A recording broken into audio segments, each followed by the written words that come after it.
I feel like we should talk about basic timeline expectations. Sure.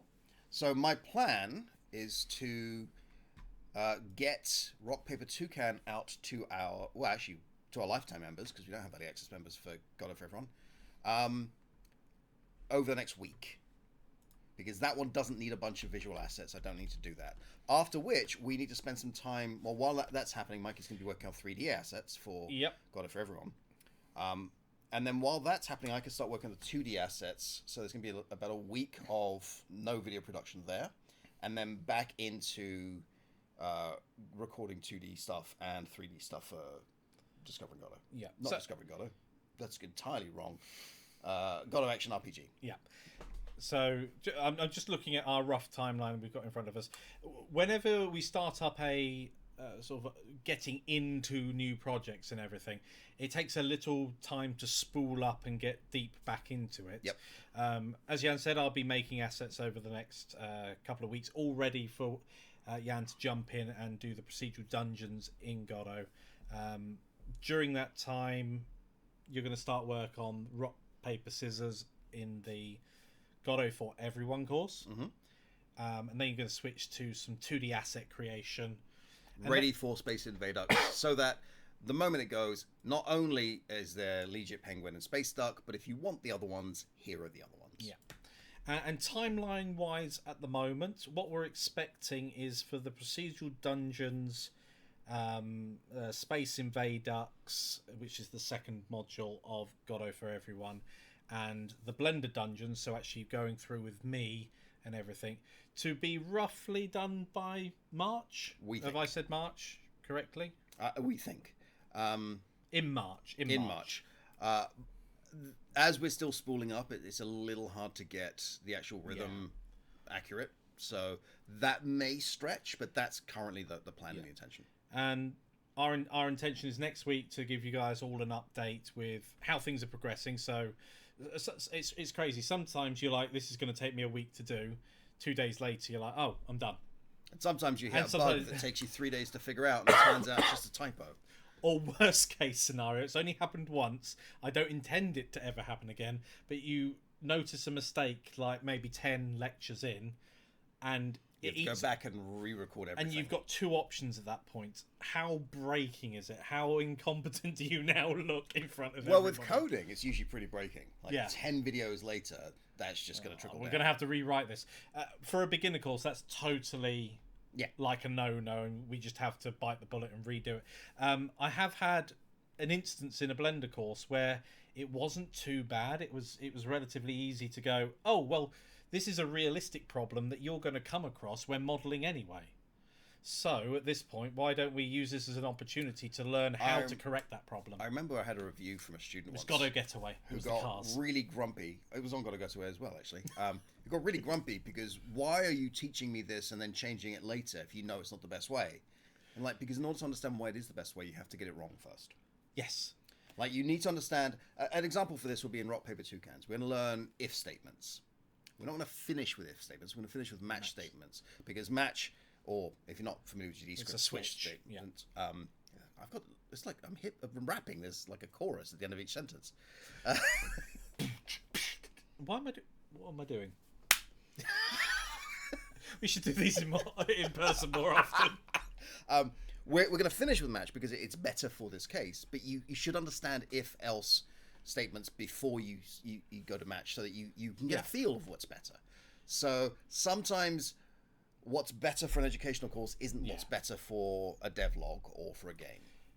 Yeah, and I think it's really important that, big mistakes should not make it into courses. Yeah. We try our best to do that. Okay.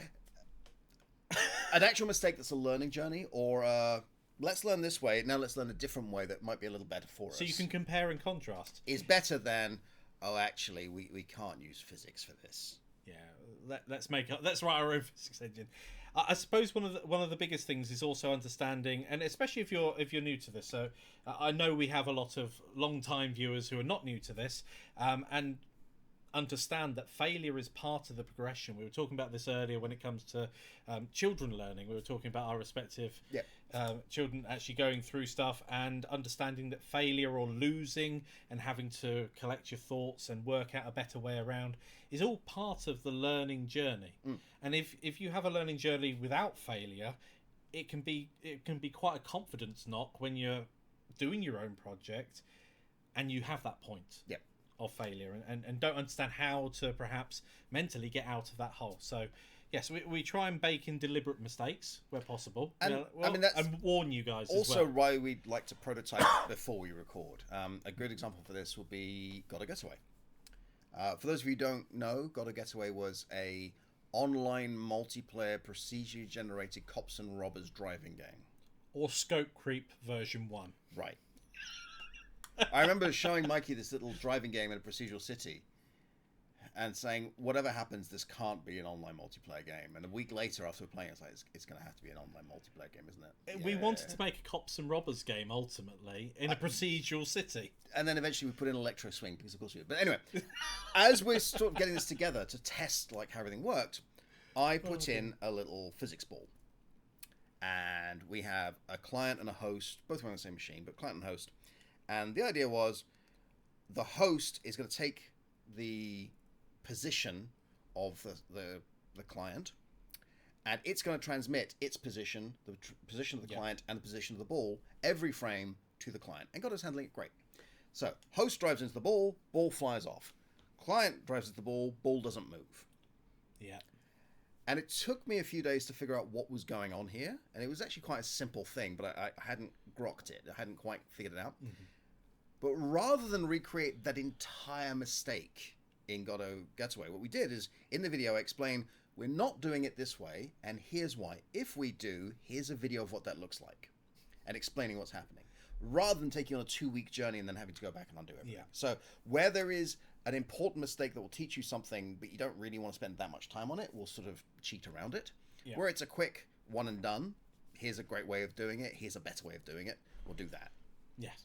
Definitely. And sometimes both solutions are valid. Yeah. There's often not a right way of doing something. It's the outcome that makes a difference. Because primarily we're an education company, not a game company. Yeah, very true. And another thing is, if you're making... Let's focus on a game rather than an asset for once. If you're making something unoptimal, but it has no gameplay impact because of the scale of your game, it probably doesn't matter. If you're making something not optimal and your idea is to scale the game, where that problem becomes too big and it slows the game down, or something else along those lines, that then is a problem. So learning best practice and when not to use certain techniques is important. And frankly, just letting the student know this isn't optimal. You can get away with it in a small game, but it's probably not a good idea. I'm trying so hard not to boop your nose right now. It's so weird being in the same space as you. Aww.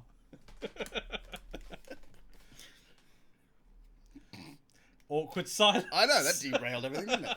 Okay, so that's the basic plan going forward and the way we want to deal with mistakes. I do have prototypes of all these games. They are going to have to be changed slightly because they're written in older versions and they now have bugs in them. Can I ask you a live question? Can I give you a dead answer?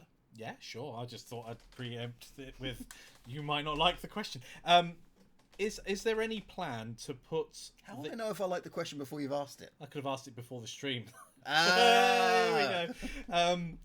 Is there any plan for these games to appear on itch? Probably. So people can see what the actual final project is? Yeah. I thought that was a good idea, but... I mean, we've done it with the last few projects. Yeah, definitely. No, I'd very much like to do that because, if nothing else, if you don't want the course but you want to play the game, here's a free game. Like, have a Space Invaders clone. Awesome. Yeah. Cool. And if you had that question, there we go. We've answered it.